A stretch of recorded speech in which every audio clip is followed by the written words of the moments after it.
In today's video, I'm going to show you how I made this wine glass out of scrap wood and resin. So the first step is to get out one of my star bits and the extension, get some wood screws put into this piece of wood using the faceplate, and get it screwed up and put onto the lathe. So again, this is just a piece of wood that I got out of the scrap bin over at the woodworking store, and it worked out fine. It was a pretty heavy piece of wood, and it had a whole lot of spalting in it, so it's got these veins, so to speak, and it ends up looking really cool when it's finished. And in today's video, I'm kind of toying with the different transitions within the free software tool that comes on the laptop. Again, if you watched any of my other videos, I don't like editing and don't like spending a whole lot of time and money on software, so I just use whatever's free on the laptop and take what you can get. It's not exactly the most professional aspect, but it shows the steps that I take to get my woodworking done. So periodically here you'll see me lay my tool on top, and you can't hear it, but what it'll do is if it vibrates or bounces, you know that the piece has not been turned round or cylindrical for you yet. So you just have to keep going. Then I drill a hole in the center, put a dowel right down the middle, and that gives the resin something to bond to once you get it poured. I'm not sure if it's actually necessary. I think it'll hold enough on its own, but I didn't want to take the chance. And then this is just some silicone cutting boards that I got at the dollar store.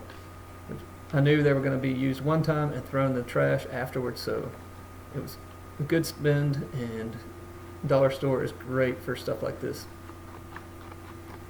So really scientific measurements there. You can see I just used a little guesstimate of how high I wanted it to be, cut it down the center, and then really good professional tape job coming up here, and even more professional use of a hot glue gun.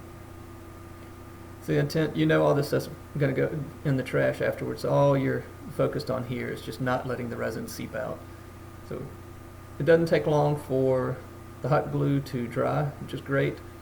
So you can get to work pretty quickly. Once I got this glue set up, then I went to pour the resin. So you can see right above my hand there's a black line in the center of that picture of a glass on the glass. And again, more scientific measurements. I just filled that with water first, and then used it as the same measurement going up to the top for part B of this mix. Then once they're added together, just stir them for a few minutes, and it'll be ready to go.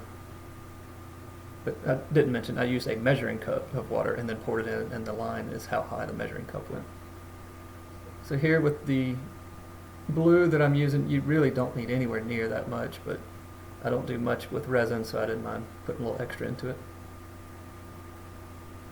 And I am happy to say that it only took one take for me with the resin. None of it seeped out, which was great. At least none that mattered. There's a little bit that just went through some of the pores of the wood, but no big catastrophes here. And I'm always scared, so here, as I'm putting the whole project into the pressure pot, I almost feel like I'm watching somebody with a bomb squad and putting some kind of explosive device into a container that they're worried about blowing up on them. So I was really nervous that I was going to spill it, or that when I put the lid on I was going to have it fall over while I was working. Thankfully none of that happened, but I was really scared the whole time. So with this, I try to just stick around 50-55 psi, and actually after a few hours the gasket actually blew because this pressure pot's so old. So thankfully it had set, and I was a little nervous, so that's why I'm touching it first. It's a little sticky, so it didn't completely set like I wanted, and I think this pressure pot's seen its last days. But here you can see the really nice formal use of hot glue, but it served its purpose. And afterwards you can see that I didn't use any kind of mold release, which I didn't. I'm just going to turn it anyway, so I didn't need to worry about that. So put it back to the lathe, switching it over, and here just kind of eased into it. I wasn't sure how the wood and resin, the joint between the two was going to hold up, so it worked out great, no issues. And then you can see this stuff just looks like silly string spraying all over the wall and me and anything else in the workshop.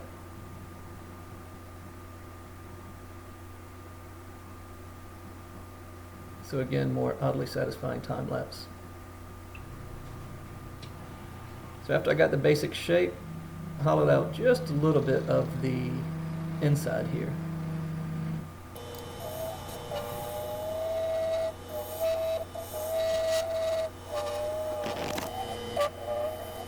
Little oops, but it happens.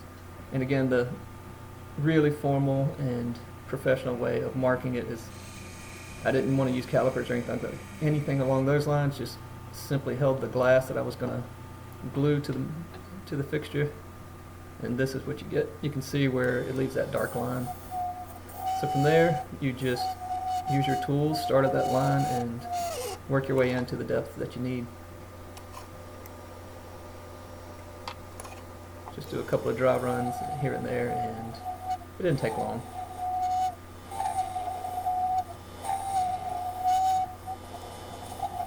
Kind of like the Twilight Zone spirals. So once I had everything where I wanted it to go from that standpoint, went with some sandpaper, and I apparently didn't film myself using the sanding pads for the resin portion of it. So I started with rough grit sandpaper and then used wet sandpaper and the pads after the fact. So here I used painter's tape. The intent is I did not want the car polish that I use on the resin to make it shiny get into the wood and kind of mess up any chance of the wood sealant getting messed up.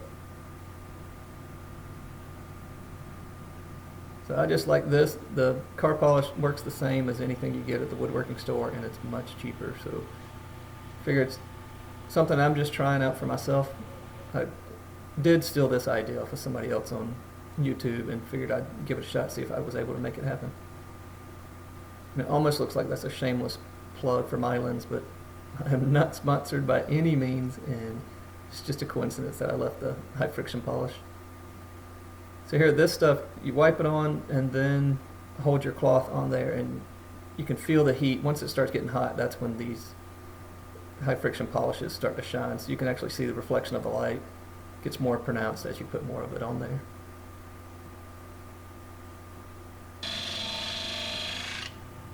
And this is the most nerve-wracking part, is the parting tool. I ended up stopping and recruited help so that way somebody could catch it. And then I tried to use just a sanding disc that I had put onto the lathe, and this did not work. So it has nothing to do with the fact that the sandpaper was wobbly. It was just, I did a bad job of holding the base straight the whole time.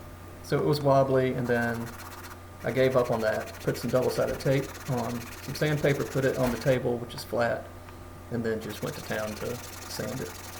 So after a little bit, it ends up where it doesn't rock anymore, and I don't have to worry about it tipping over once it's put to use.